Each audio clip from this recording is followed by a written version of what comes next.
Welcome to the Healthusiasm Podcast, a panel discussion on behaviors, innovation, and trends in health and self-care. My name is Christophe Choquet. I'm the global keynote speaker on the future of health and self-care business, and I'm also the author of the book called Healthusiasm. Now, if you're new to the show, you might wonder what Healthusiasm is all about. Well, Healthusiasm is the aspiration that we all have to be healthy and happy. And as a result of this, every company or organization is now more than ever focused on making their customers healthier and happier. And so every month I discuss with a panel of experts the positive changes that are shaping our health and happiness. And for this discussion, we have two of your beloved experts in the panel. We have from London, customer experience and research expert Krupa Sutar. Hi, everyone. And we also have from Belgium, human experience expert Mo Zouina. Hi there. This means that today we are missing Aditi Joshi, our medical expert in digital health. But our own digital health connector, Aline Noizet, who also couldn't make it today, has brought me into contact with a similar subject matter expert, if I may call it that way. She introduced us in Finland, where we both spoke at the Radical Health Festival earlier this year.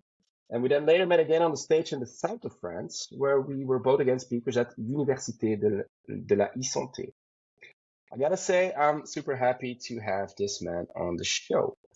First of all, he's a super great guy with an extremely large track record and a lot of experience. First of all, he worked for almost 20 years as a general practitioner. And when he quit his practice, he led clinicians and product teams at the famous AI healthcare chatbot called Babylon. Today, he works as a digital health specialist and clinical product manager for a ton of digital health clients. And as a thought leader in the space, he has spoken on stages around the world and has even been invited by the NHS and parliamentary groups to share his thoughts on digital and AI in healthcare. But most of all, this man is an accelerator for digital health on his own, trying to have the yes mentality to get things done in digital health, something we desperately need in healthcare, but also something which shows a lot of healthusiasm, of course. Welcome, my dear friend, Dr. Keith Grimes. Well, amazing intro. Thank you very much. Good morning, everyone, or as they say in Aberdeen, which is where I'm from, fit like Aberdeen. I'm not quite sure if I understood that correctly. This means hello. Fully, at least. Anyways, together, and today we will amplify the healthusiasm that we see in articles and new business ventures, or simply even in the world around us. This is the second episode of the second season. And in this show, the panel will discuss the popularity of the vagus nerve and whether or not voice technology in healthcare is something, nothing, or everything. But first, some healthusiasms, some positive changes that will impact our health and happiness and that the Healthusiasm panel wants to share with you and inspire you with. Let's go first to you, Keith. What healthusiasm did you see recently? Yeah. So, starting in Scotland, which is where I'm from, although not where I live right now, the healthusiasm that I've seen this week is a kind of combination of things. First of which is that Scotland, formerly and probably still currently known as the sick man of Europe, has recorded for the first time in 5 years a reduction in accidental deaths from drug overdoses, drug deaths. Now, why is this important? Well, Scotland has traditionally had some real problems with health, often associated with deprivation, and drug deaths in particular have been bad. Scotland leads Europe in this regard, and if you look at the numbers, there's a 1.8 per 100,000 population accidental drug deaths in Europe. In Scotland, it's closer to 25 per 100,000. Very, very much higher, 3 times higher than the UK average as well. So a real problem. And in fact, it's grown an awful lot since 2000. So back in 2001, the Scottish government set up the National Mission on Drugs Plan with an aim to reduce this by building much more support services, which is interesting because this doubles down on public health measures. Public health having celebrated its 175th anniversary just yesterday. So it brings a couple of things together.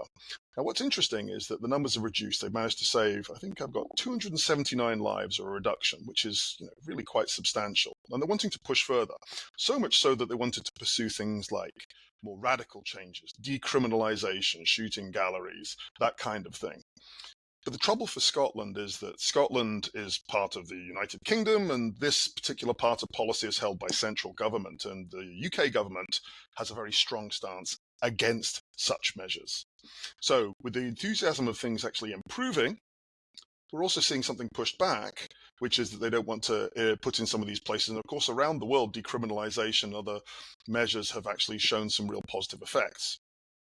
So what else can I dig out that's in a healthusiasm for this? Well, in typical fashion, the government has decided to invest heavily, in this case, £5 million over the next few years, in innovations to try and reduce drug deaths. And so that's quite an interesting area. Now, you roll your eyes a little bit when they start talking about using drones to deliver naloxone to help remove people from having overdoses. But there's actually some very interesting things inside this, including novel treatments like patches to put on the skin, tablets to put inside the gum so people can receive it easily, but also AI and wearables to be able to detect when a person is having an overdose and automatically call for help.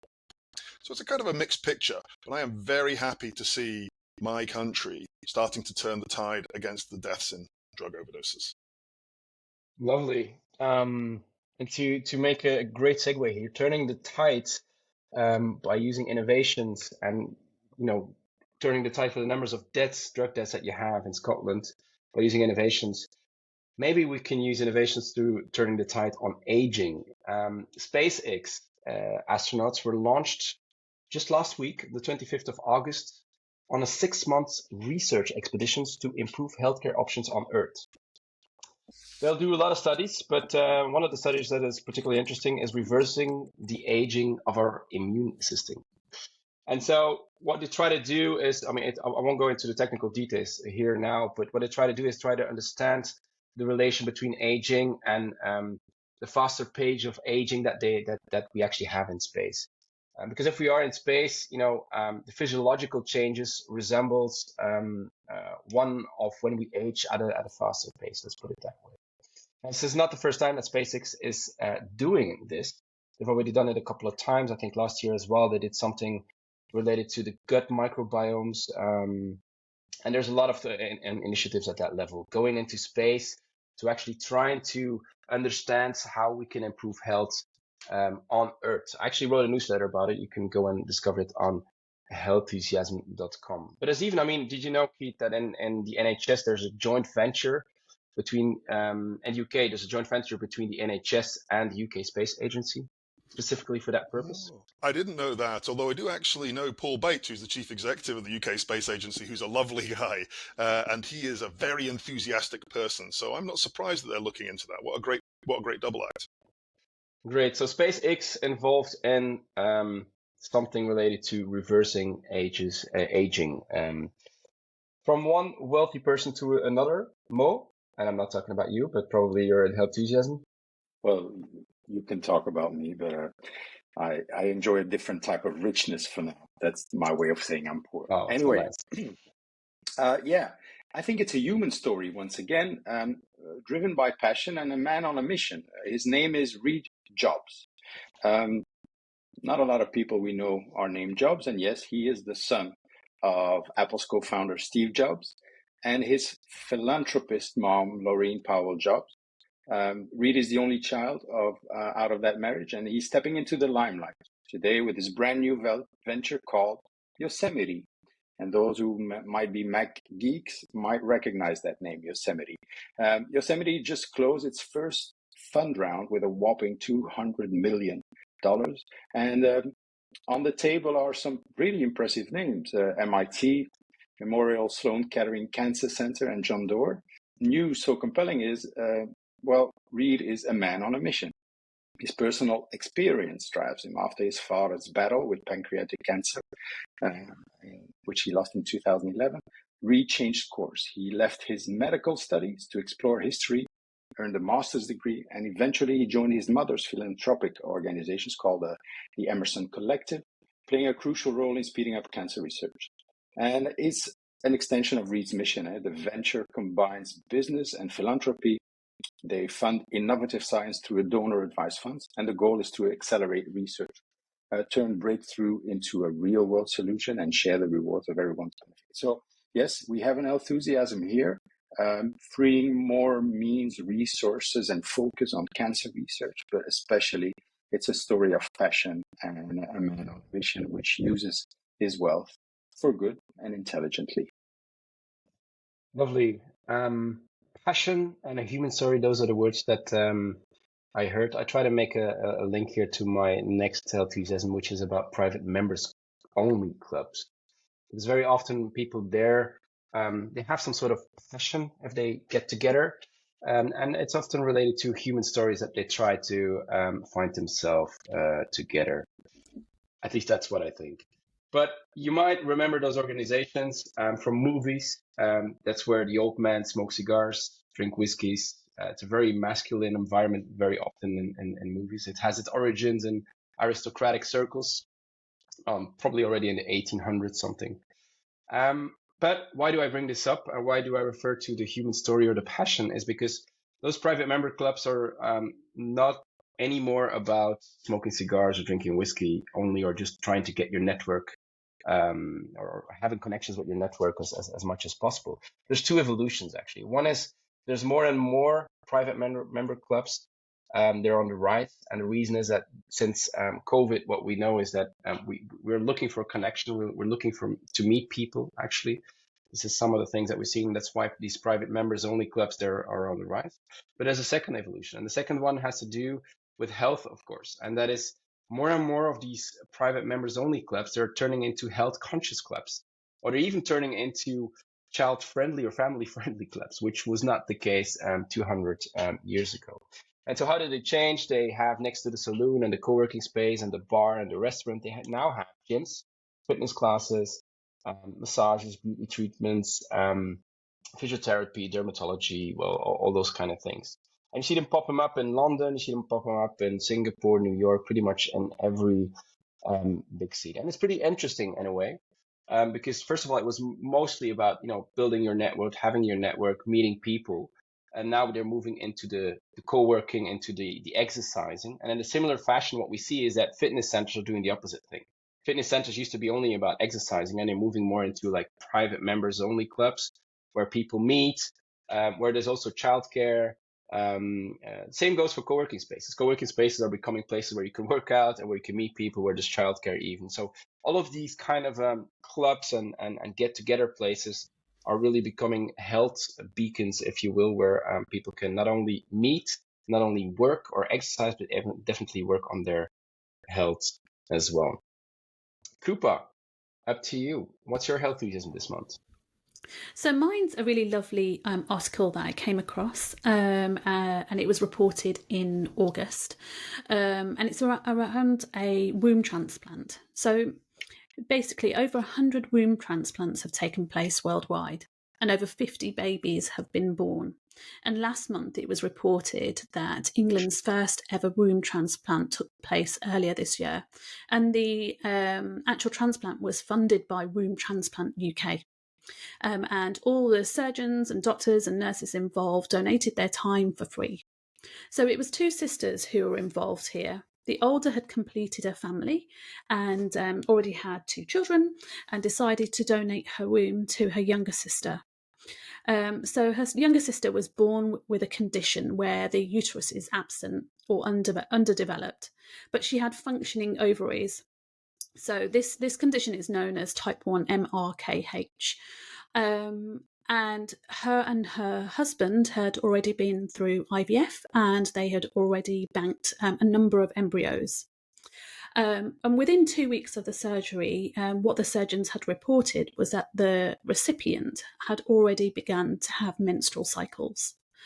And so what they're hoping to do now is, now that the transplant has taken place, she's having menstrual cycles, although she's on a huge amount of immune suppressants, they're hoping very soon to begin transferring the embryos so that hopefully she will have a successful outcome.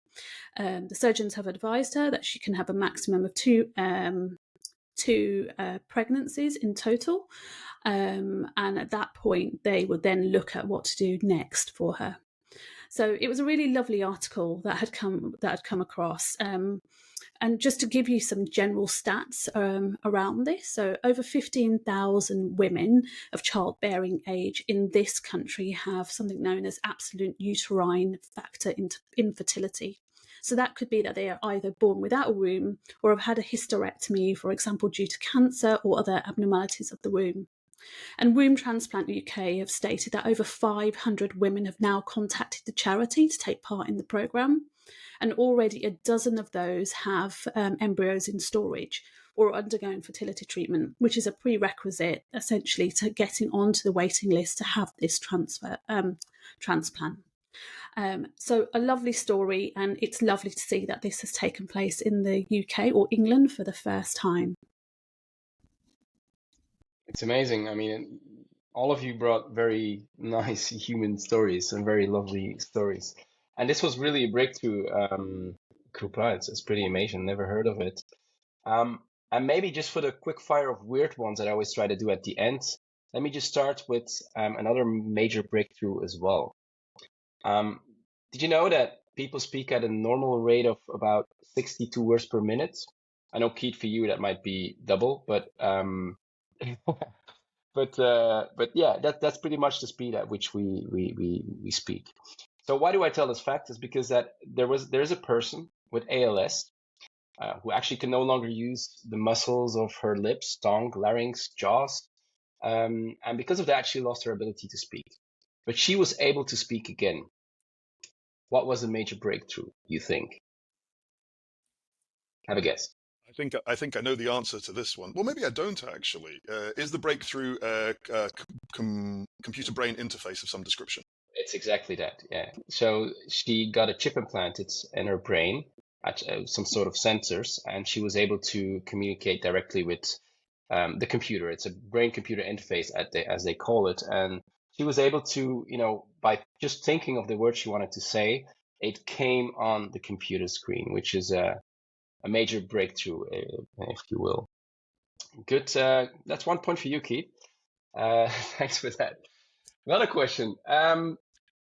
And we have a primarily male-dominant audience today, or panel today, but audience we don't know, but definitely panel. So here's my question. Who is more complex to understand, men or women? Krupa, I'll start with you. I'd say women. Okay. Mo will be very. Go ahead. No, obviously women have a number of fluctuations, for example, in their hormones throughout the month, and therefore their emotions may be different, and therefore they're not consistent and could be more difficult to understand and read and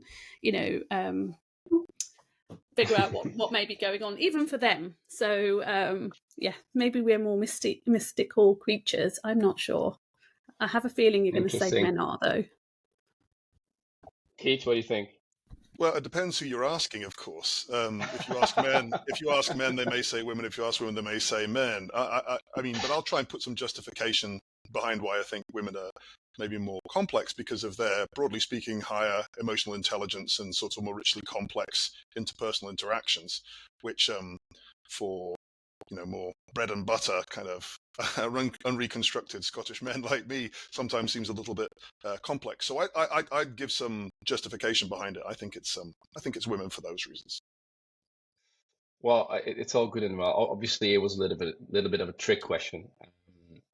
The reason why I asked this is because the human Y chromosome, the determinant of the sex male, has finally been completely sequenced.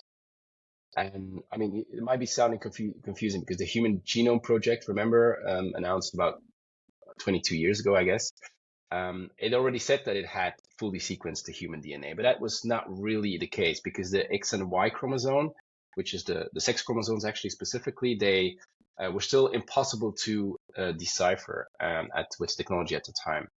And so the X chromosome, the female sex, was already fully sequenced 2 years ago. The man chromosome only was able to be deciphered just very, very recently. So if we're talking about trying to understand man or humans fully, then apparently it's a little bit more complex to understand man fully.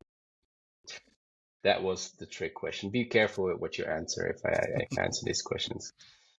Third one, last one. It's about insulin release. Here we go. Researchers led by a certain person called Martin Fussenegger. I'm not quite sure if I pronounce it correctly, but he's working at the Biosystems Science and Engineering departments at ETH Zurich in Basel, which is in Switzerland. They are developing insulin-producing designer cells. Insulin-producing designer cells, and they can be implanted in the body. What is really special about those designer cells, you think? If I might, so what's special about them? It's probably the source from where they've come from. So if they're designer cells, it's maybe come from some curious source, like some animal. No? All right, okay. Somebody else? Mo, you got a hunch? Maybe they are not human. Nah, well, that's maybe one thing. I'm not quite sure. It probably derives from humans somehow. But Krupa, you want to take a guess? No, I was simply going to say that they are probably from people where insulin is okay and whatnot, and they're helping people where they may have resistance or whatnot. No, it's actually that these designer cells are receptive to sound waves. And so if you want to have insulin produced, you need to produce sound waves. And more specifically, they trigger it with music. And more specifically, it's a UK band, one of the biggest UK bands out there, or British bands, which is Queen. And so if you play We Will Rock You, then apparently those cells will start, within a couple of minutes, start producing insulin. This is what they're working on. I was going to say, I know someone who works in a tribute band, and so you would be a bit careful if you went and listened to it. You'd inadvertently have a hypo. I have heard maybe, of this. Maybe one thing to add. Sorry. I was going to say there's a number of There's a number of startups in the UK who are working on this in particular, neuroscience firms. So one which is on actually reducing pain, so menstrual cycle pain by using sound and music, and the other is related to migraines as well. And then I came across an article very recently on cancer wards who are using sound to help reduce levels of pain experienced by cancer patients following chemotherapy or any other therapy they may be going through. And it's proving to be quite successful. So, yeah, it's really, really interesting. Mo, you wanted to add something? Yeah, we owe Queen a lot because apparently, scientifically speaking, the song is the best at making someone happy is Don't Stop Me. So as far as scientifically proven, Don't Stop Me Now makes everyone happy in the fastest manner. So thank you, Freddie. So basically, Don't Stop Me Now is the most healthusiastic sound in the world. Well, thank you guys for these healthusiasms. It is a healthusiasm world indeed.